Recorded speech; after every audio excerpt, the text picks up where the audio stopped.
A recent study led by Johns Hopkins Medicine highlights the health risks of e-cigarettes. It shows e-cigarettes significantly increase a user's risk of COPD and high blood pressure. I spoke to local doctors who told us about what they've seen with young patients hooked on vaping.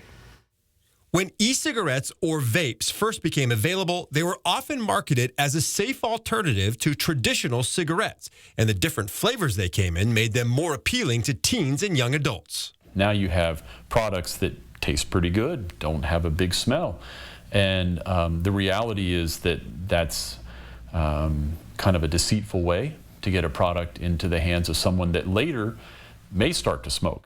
Smoking a bubblegum flavored vape in the bathroom might sound intriguing when you're 12, 13, 14 years old, but it's going to have negative implications down the road.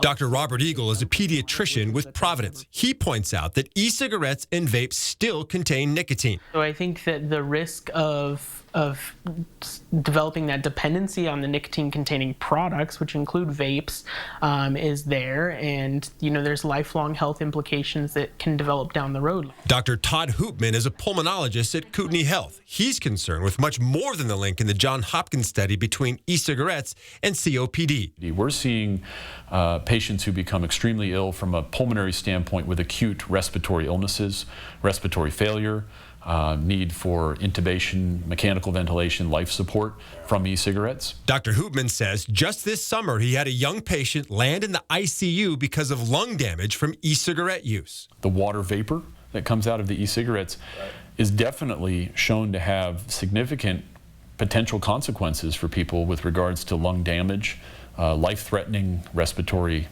illnesses, and respiratory failure in some cases. So what can parents do to keep their kids off of e-cigarettes? Dr. Eagle encourages you to have conversations about it. Have those conversations with their teens and other loved ones in their family, that's not something that they should try, and give it that kind of negative connotation. So Dr. Hoopman agrees and says he also wants to see more action at the federal level. Restricting access in all the ways that we've restricted access to other dangerous products becomes paramount. He also believes we can do a better job with education at the state and local levels. But the bottom line is e-cigarettes are not safe. And Dr. Hoopman says any marketing that suggests otherwise is like someone trying to sell you a car with 3 wheels. You may get down the road, but later when you make a turn, you're going to tip, crash, and be in trouble.